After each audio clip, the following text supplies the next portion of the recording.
I want to give this shout out.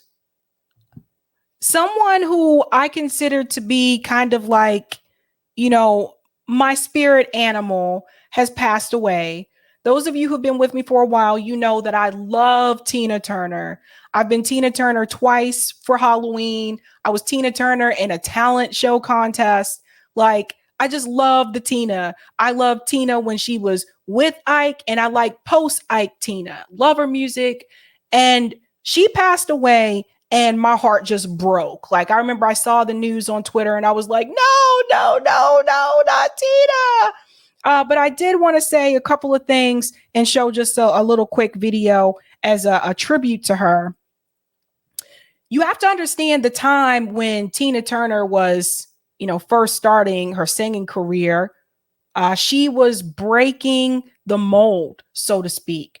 She had a voice that was like no other. No one sounded like her. So you couldn't confuse her voice with someone else. I think that's very important for people to really understand. But she was able to change the game of music in such a way where you could take a song like Creedence Clearwater Revival, Proud Mary, and it became a totally different thing when she sang it.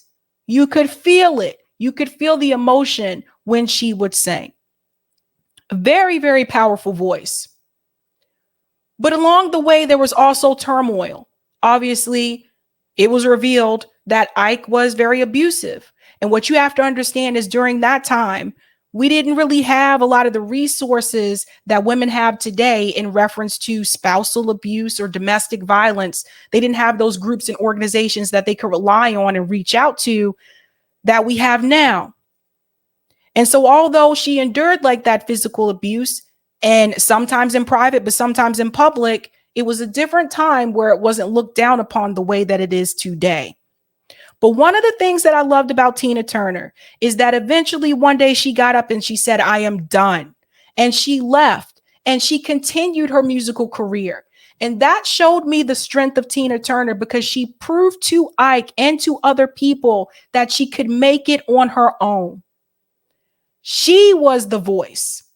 She switched her style of music. She collaborated with musicians in Europe, and she moved to more of a pop rock sound during a time when it was not common to see Black women singing such a style.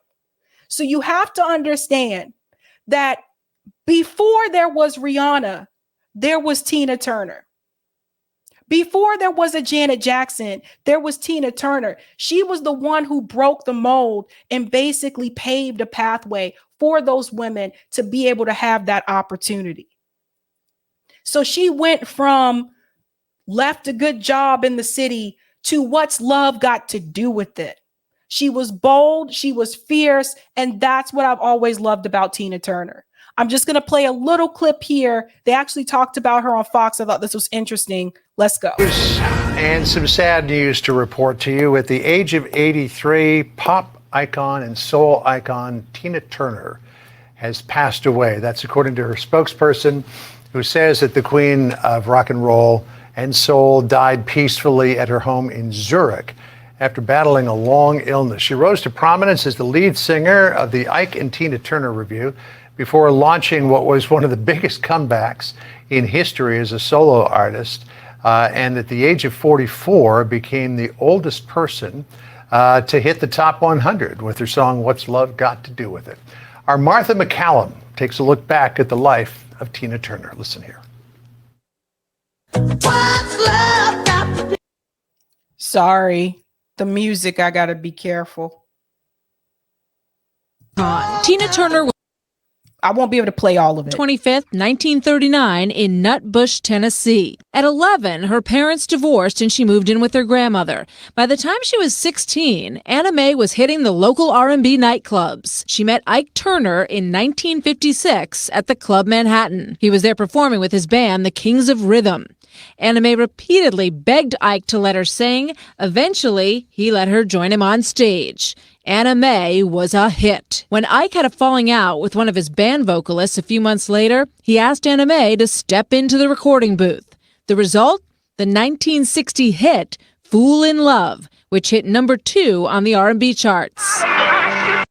So I have to pause it there. I'm just going to have to skip through some because of the music. So, and then we go into the Proud Mary. Yeah, I'm just trying to get through the singing. Emmy and pushing them to superstardom. To mega stages all over the world, performing was always easy for Turner, but life was not. She later told reporters that Ike beat her, saying, "I didn't fear him killing me when I left because I was already dead." After Ike beat her badly in 1976, she took off with 36 cents in her pocket. That's the story that a lot of people will always remember. When she left him, she only had like change like in her pocket. And she made it like on her own anyway. The only thing that she asked Ike Turner for was her name, to be able to keep her name, which made sense since she had built a brand off of it. So we'll go a little bit further into the future. Like I said, I gotta be careful because of the music. There we go. Title as the Queen of Rock and Roll. In 1985, she joined Mel Gibson on the big screen in Mad Max Beyond Thunderdome, a role the director says was created with Turner in mind. That's Mick Jagger. We can skip him. Together at the Live Aid fundraiser.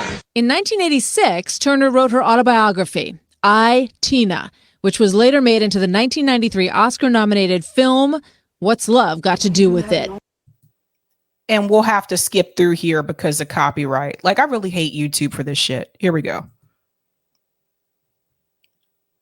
Fame. After her 2000 tour, Turner announced her retirement. In 2005, she was a Kennedy Center honoree. Then, after 8 years of retirement, Turner went back on tour, showing the world.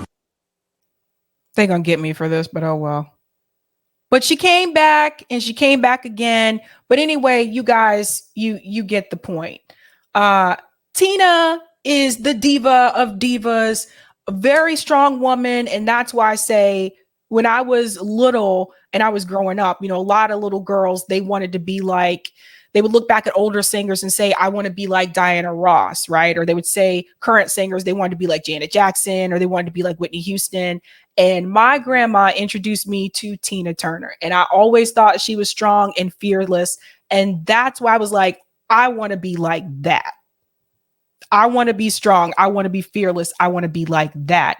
So it is very sad that Tina Turner has passed away. It really hurt me, man. Like I felt that crushing feeling that I felt when Michael Jackson died. And I was just like, damn, not Tina. But she did live to be 83 years old. So I just wanted to say, rest in peace, Tina Turner. And we'll keep on moving on.